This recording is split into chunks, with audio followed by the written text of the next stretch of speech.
又是经典的一期双看，主要本段位的东西吧，单拉确实没啥意思，很难说没有浪费时间的倾向。但是两款嘛，就带点性价比了。Redmi Note 14 Pro Plus 与魅族 Lucky 08 12+256仅100元差价，不知两位之间能否碰出什么火花？是会彻头彻尾的单方碾压，还是互相也不是完全不能招架？咱们浅探究一下。Redmi Note 14 Pro Plus 上手，不愧是基本盘系列，深度全是小心驶得万年船，颇具谨慎到令人无从下口的即视感。只能说，如果不是非得追随流行，就想要直边配直屏的话，兼顾视觉纤薄与无死角好手感的双面双曲，显然是个几乎不犯任何毛病的稳妥成熟之选。哥们儿虽然塑料机身，但只要不是贴近琢磨，略有些穿帮的上下两端，实际在手，坦率讲，你并不会觉得同双面双曲流行时的那些所谓正代旗舰有任何显著差异。总体相对价格而言，质感不俗。玻璃背板纹理看起来重峦叠嶂，远山如黛，若隐若现，虚实淡然的，就很有中式水墨的韵味。光线之下不灵不灵的点缀，避免单调，又有些让人联想到传统珐琅工艺。风格闭环不跳脱，只是在习惯之前，每看到，甚至余光扫过，都难免恍惚到心头一紧，属实有些默认就干碎了的感觉。魅族 Lucky 08正面基本等宽的四边，尤其白色版本气质的确不俗。Flyme 加持下看起来非常的小清新，也非常的魅族，但刨出这部分多少就有点整活了，也不知道是挖了墙角还是单纯的仰慕。上手感觉宛如努比亚附体，倘若镜头再加个红圈，就近乎是 Z60S Pro 与 Z60 Ultra 领先版冰吸引配色的私生子了。不论是总体神态，还是标志性红色电源键，亦或背板纹理，都很是相似。同时受限于双面纯屏外带直边，尽管三维尺寸与刚才的红米极为接近，但不论看起来还是拿起来，也都会让你觉得明显更大一些。其他哥们儿这把主打就是个冰清玉洁很上镜，实际在手原地下线不留情，一眼大开门的塑料感开到南天门，塑料机身、塑料按键、塑料背板，即便这个异常精致，说白了只有一颗摄像头，但非要蹭上星轨搞成超大坨的主摄模组，除了中间的玻璃盖板，也全部都是看得出来的塑料。按压一响小意思，贴近仔细观瞧，甚至能隐约发现装饰件上的水口，总体属于那种舆情高低沾点寒碜，确实没啥质感可言。于理毕竟便宜，还想怎么样系列，或许黑色版本在这方面能有更好的呈现吧，我选了白色，有点整冒昧了。今天两位的镜头凸起，该说不说都并不算离谱，虽基本同样玩不了啥游戏吧，但确实横屏握持干扰均比较小。好了，不知道朋友们更喜欢谁家的设计呢？红米这边属实没啥可评价，中规中矩不犯错。至于别出心裁的魅族，除了太塑料以及莫名其妙就是有点像努比亚之外，视频画面中还是有些辨识度的，那就给这哥们打个分吧。你觉得魅族 Lucky 08值几颗星呢？欢迎弹幕留言参与互动。震动方面，红米的0809无论日常还是游戏都处在正常合理范畴，震感也比想象中强一点。魅族应该放的是 Z 轴，充其量算高级版转子，手感就比较一般了，也不支持和平精英之类的高级震动。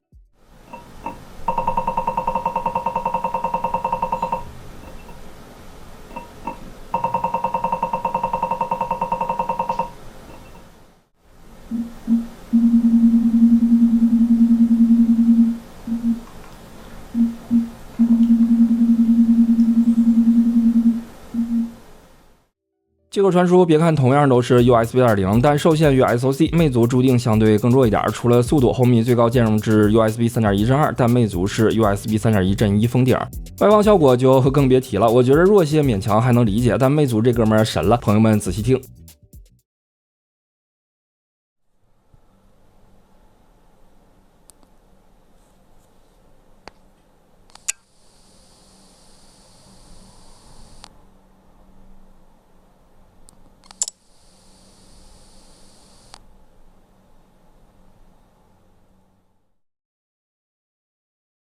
懂我意思吧？主扬声器在使用中会有个明显的电流声，如果仅只是开关时出现一下倒也罢了，关键倘若在游戏中音量调至最低，这个电流声也始终在响，比较离谱。所以我怀疑可能只要是通电，这个声音其实就存在，或许这也是哥们儿听起来总有点沙沙的感觉的部分原因吧。参考红米，简单感受下应该不难分辨。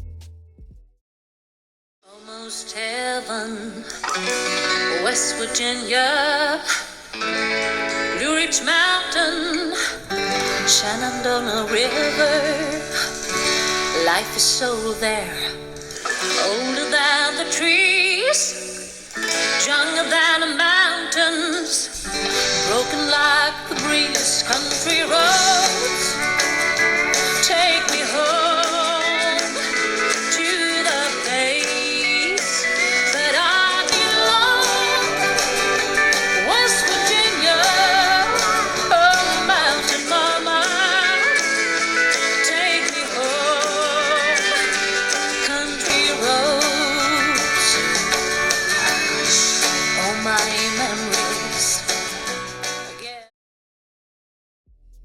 影像部分纯论配置不用说了，横竖怎么看肯定都是超广角长焦齐全的红米更实际嘛。魅族坦率讲，其实和前段时间中秋节的月饼有点异曲同工，里3层外3层，卖的就是个过度包装，反倒最主要的没啥东西。咱们主摄效果简单看看得了，主要是2点关注，一方面红米的光影猎人800和有徕卡的光影猎人800区别是多少，另一方面魅族这颗三星 HM6S 效果到底如何。理想环境下，可以说光影猎人800有无徕卡完全是2种效果。最典型的就是对绿色与青色的表达，小米绿色是偏黄的，而红米是偏青了。同时青色自身的饱和度相当炸裂，逼近拉满。不过该说不说，哥们儿对肤色的还原非常准确。魅族挺有意思，除了长得像努比亚，拍照的风格看起来好像也很努比亚，主打中正还原，饱和度没怎么动，也没有太明显的色彩倾向。好处是直出默认就有一点调整空间，缺点是相较主流机型，你很可能会觉得色彩寡淡。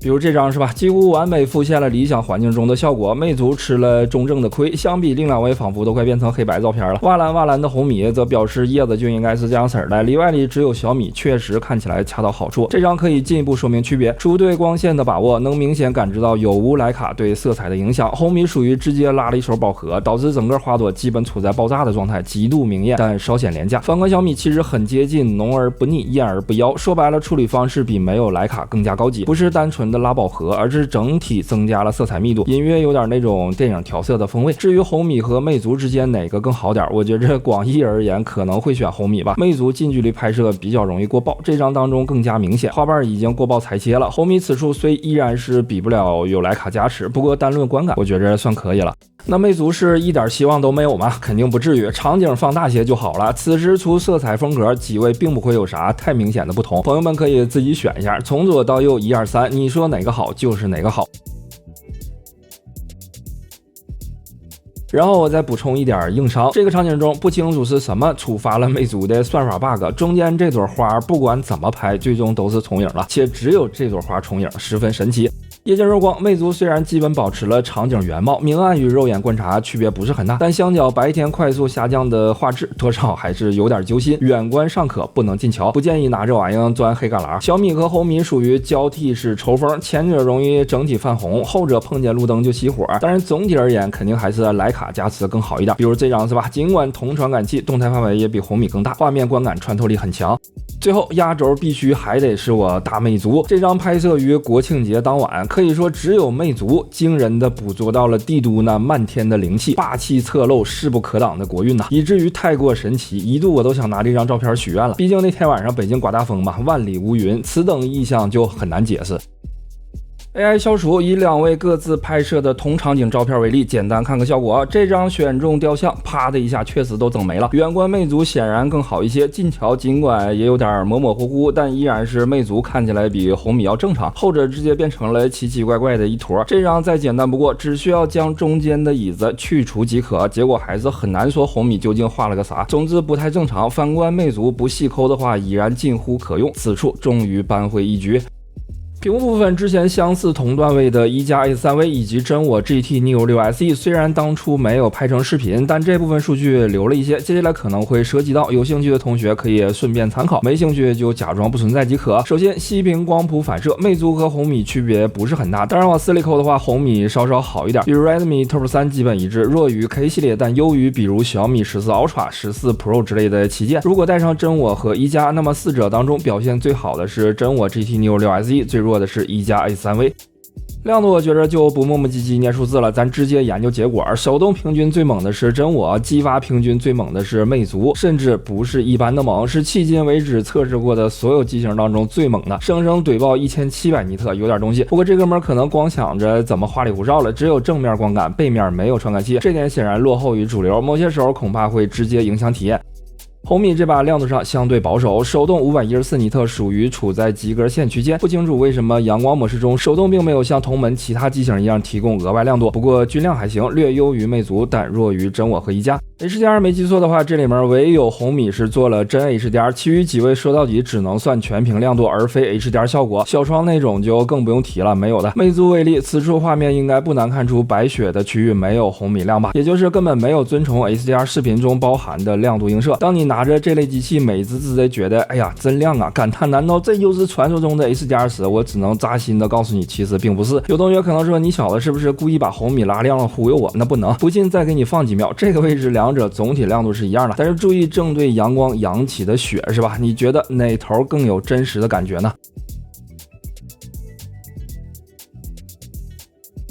默认模式是尼特蓝光，红米表现不错，比魅族强点。暗光灰阶红米最佳，魅族次之，然后是真我 GT Neo 6 SE， 最崩的是1+A3V。调光频闪红米没啥可说的，高亮 LED7， 低亮1920赫兹超高频。魅族独特一点，属于全程 PWM， 高亮360赫兹 ，SOM 相对略高，低亮2160赫兹 ，SOM 很低。不过此时的占空比也很低，从测试过的机型来看，80%左右，或者说大于等于80%，算是个普遍水平。但魅族是63.53%。色彩方面，魅族同样比较独特，主要是设置中标明所有模式均支持色彩管理，但实际不论相册还是文件管理等等都是没有的。默认鲜艳模式只显示屏幕的完整色域，相对标准 P3 完全溢出，不推荐。自适应和标准模式则为只显示 sRGB， 同时所有模式总体的准头也比较一般。红米还是和同门其他机型一样的 CIE 2015，色彩管理也正常，不多说。触控采样，魅族不论系统 UI 下亦或游戏中，平均都仅有176赫兹左右，偏低。红米系统中240，游戏中平均490，符合应有水准。跟手度实测看起来似乎红米相对好一点。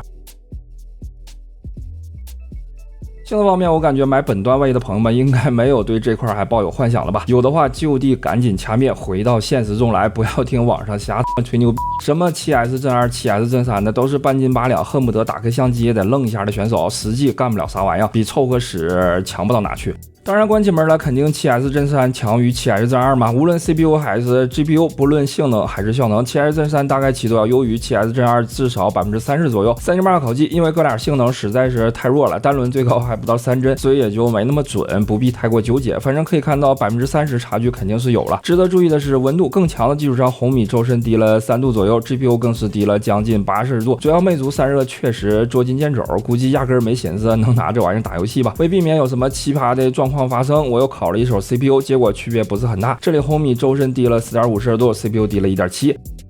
王者荣耀由于魅族不支持最高画质120帧，所以就放到90帧了。结果来看， 7S 正3相比正2的提升还是非常显著的。注意1%喽，起码 7S 正3过60了，正2则仅有41帧。另外效能也好得多，幅度超 40%。周身温度红米低了 5.3 摄氏度， CPU 低 6.7， GPU 低了将近10度。可以说即便是5v5，这个压力对于 7S 正2来说也有些搂不住，真要玩的话得适当降低画质。最低画质60帧原神，两位属于是一起驾鹤西游了，除非就是想体验在多少有点模糊的画面中一步一卡两步一顿所带来的十分潇洒，否则不推荐用这个级别的机型本地玩这种游戏。当然如果说一定要降一下，那肯定是 7S 正3嘛，起码40-50帧上上下下的至少能扛20分钟， 7S 正2就不行了，纯的疯狂自我蹂躏，还是别了吧。充电红米90瓦，魅族33瓦，不论实际平均功率还是时长，两位基本是相差1倍左右，前者充满需45分钟，后者92。需要注意的是，虽然红米6200毫安，魅族是6000，但完全充饱时的电量其实是差不多的，都可以当6200来用。好了，Sony干下来最扎心的显然就是魅族了，过程中甚至让我陷入自我怀疑，是不是你们买的都是 Lucky 08，而我因为手气太重整了一个幸运老八密字。整机除全屏激发亮度以及正面观感外，亮点难寻。不过话说回来，也没法完全怪他，毕竟现在手机都这样嘛，怪只怪我把这哥们的位置想错了。至于红米，除了性能确实非常的全面了，说质价比第二恐怕没人敢称第一，对实用主义是个相当不错的选择。当然最后的最后，假如你的预算还能加一点的话，跳水的旗舰们不妨找一找。OK， 以上就是本期视频全部内容，感谢收看，我是大手哥，我们下期见。